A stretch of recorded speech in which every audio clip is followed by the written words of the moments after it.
এবার লেবানন বিধ্বংসী আঞ্চলিক যুদ্ধের হুঁশিয়ারি দিয়েছে। রাফা স্ট্রিপ জুড়ে ইসরায়েলি সামরিক হামলা অব্যাহত রয়েছে, সাথে সেখানে তীব্র লড়াইয়ের খবর পাওয়া গিয়েছে।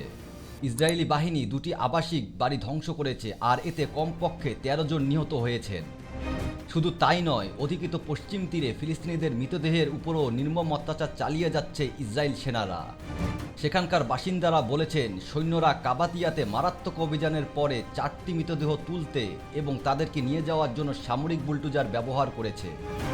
জাতিসংঘের মানবাধিকার বিষয়ক কমিশনার নিরাপত্তা পরিষদে ভাষণে বলেছেন, গাজায় মানবিক বিপর্যয় পরিস্থিতি বিরাজ করছে, যা খুবই দুঃখজনক ঘটনা।